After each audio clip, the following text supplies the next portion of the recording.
Bom, então vamos lá. A gente está trabalhando aqui com a resolução de um exercício de exemplo, né, sobre decomposição de vetores, tá bom? Eu trouxe aqui uma questão baseada em um modelo que a gente já trabalhou bastante nos nossos questionários e nas nossas avaliações, tá? Que é sobre forças atuando sobre um corpo, tá? E como a gente lê na questão, 4 forças atuam sobre um corpo, né? E, enfim, ele quer saber o módulo da força resultante. Então vamos lá, a gente tem a força F1, que vale 20 newtons, a F2, que vale 35 e faz um ângulo de 30 graus com o eixo X, a força F3, que vale 50 e faz um ângulo de 15 graus com o eixo X também, e a força F4, que vale 40 e faz um ângulo e fecha um ângulo de 30 graus com o eixo Y, ok? Bom, a gente quer saber a força resultante, a gente não pode só somar todas as forças, né? Porque cada uma está em uma direção, em um sentido, e todas fora do plano cartesiano. Então, primeiro, pela decomposição de vetores, vamos botar todas elas dentro do plano cartesiano, tá bom? Então, para a gente fazer isso, a gente tem que fazer o quê? Tem que determinar em qual ponto cada força estaria. Então, por exemplo, a F2. Em qual ponto do eixo X a força F2 vai estar? Em qual ponto do eixo Y a força F2 vai estar? A gente vai calcular assim, tá? Bom, eu fechei aqui umas linhas, né, em lápis pra gente ver melhor. Por quê? Quando a gente vê assim, a gente já vê logo um triângulo retângulo, né? E fica mais fácil da gente compreender o que a gente vai ter que fazer daqui, tá?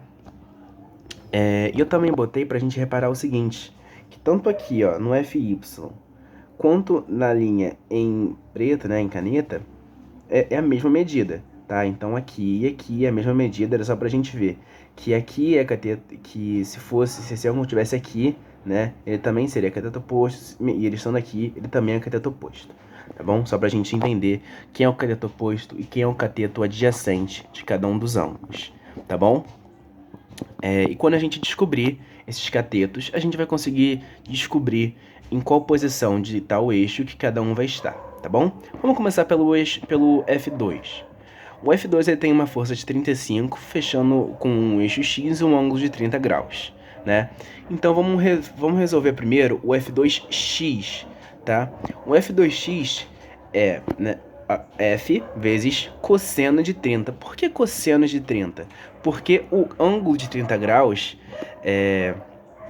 o eixo X, né, ele está adjacente ao ângulo de 30 graus. Então, por isso que a gente usa cosseno, ok?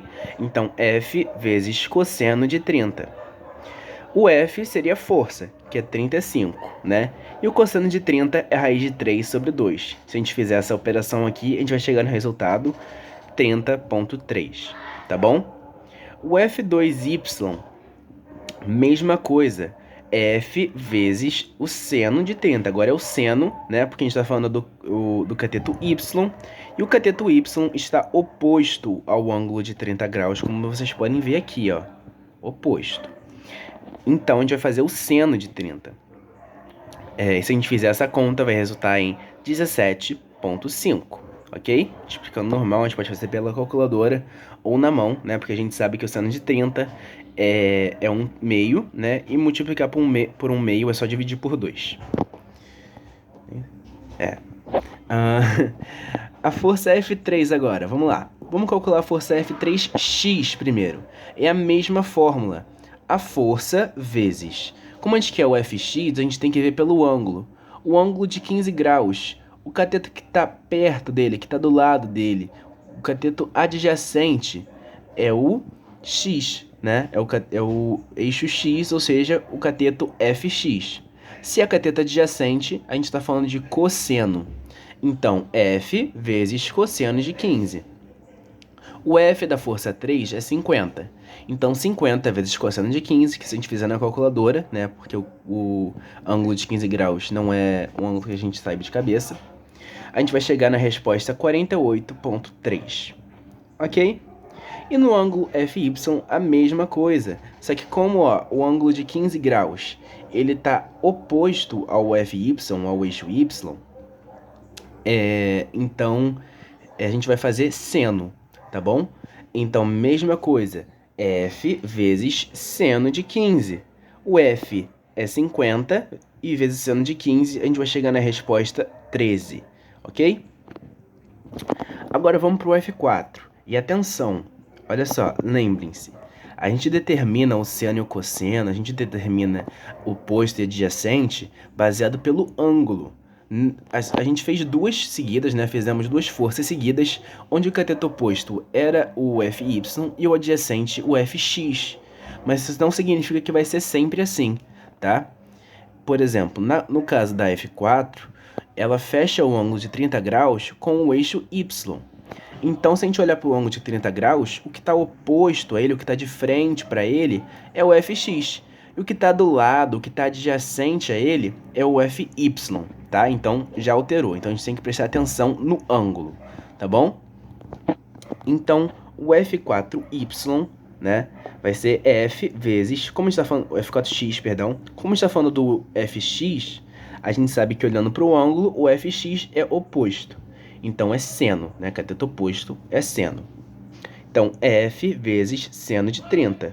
O F, que é a força do F4x, é 40, né? Então, 40 vezes seno de 30.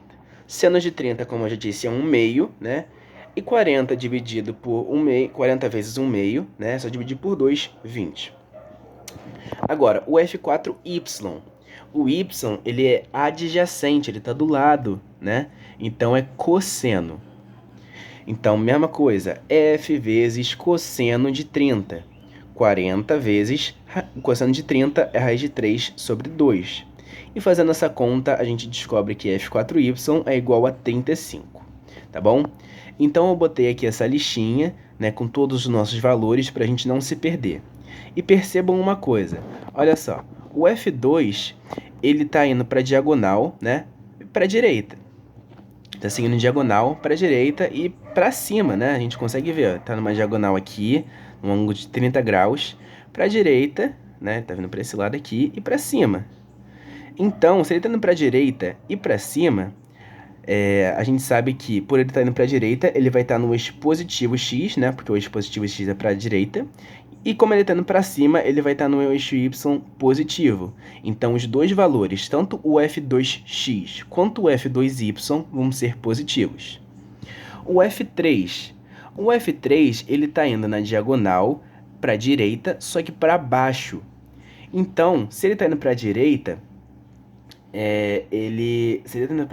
ele vai ficar no eixo positivo x, né?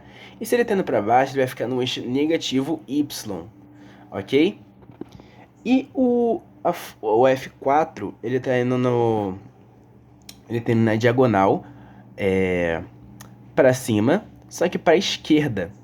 Se ele tá indo para a esquerda, significa que ele vai ficar no eixo negativo, no eixo x, né, no polo negativo.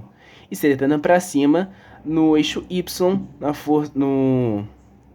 no eixo positivo, tá? Então, por isso que eu botei aqui, ó, no F3y, no F4x, o símbolo de negativo, tá? Porque eles estão indo para os lados negativos, ok? Agora eu vou refazer esse plano cartesiano de uma maneira que a gente consegue ver com esses novos valores que a gente descobriu.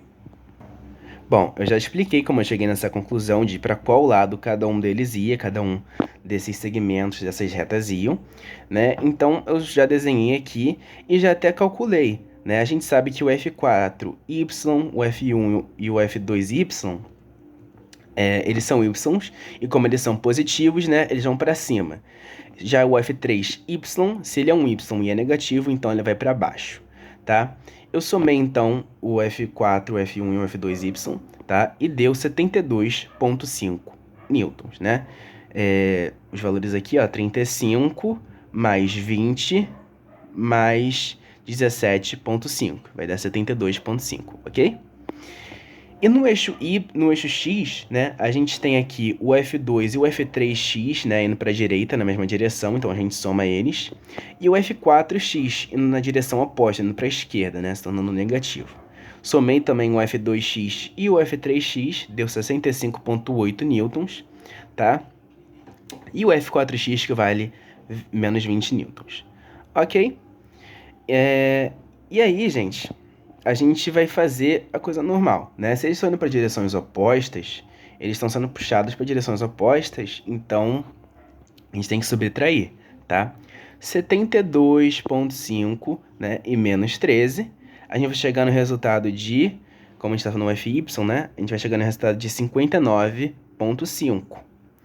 Já no FX, a gente vai ter que fazer 65,8 menos o 20, né? Então, 45,8.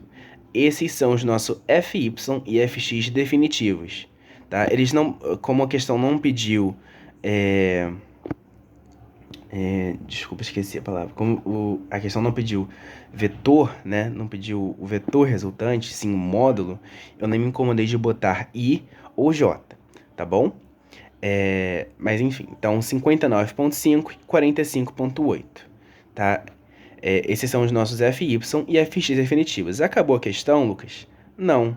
Por quê? Porque a gente não tem a força resultante. Então vamos calcular a força resultante. Eu fiz mais esse desenho aqui, ó. A gente tem a FY e a FX, né? As duas param em um ponto, onde as retas delas acabam, onde as linhas delas acabam. Vou até desenhar aqui para vocês verem com mais clareza. As retas onde elas terminam, tá? E tracei do meio das duas a força resultante. E a gente tem mais uma vez um triângulo retângulo e a gente vai ter que aplicar teorema de Pitágoras, ok? Então lá para baixo, mais uma vez, a gente tem a força resultante ao quadrado mais os nossos dois catetos somados ao quadrado, tá bom?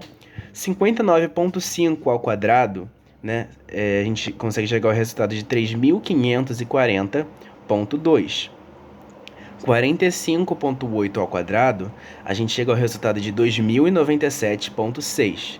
Somando esses dois, a gente vai chegar em 5.637,8. A gente distribui a raiz, né? Porque esse aqui ele estava no sentido de potência, ele passa para o lado de lá como raiz. Então, raiz de 5.637,8, com o auxílio de uma calculadora, a gente descobre que a força resultante é igual a 75,1 newtons, ok?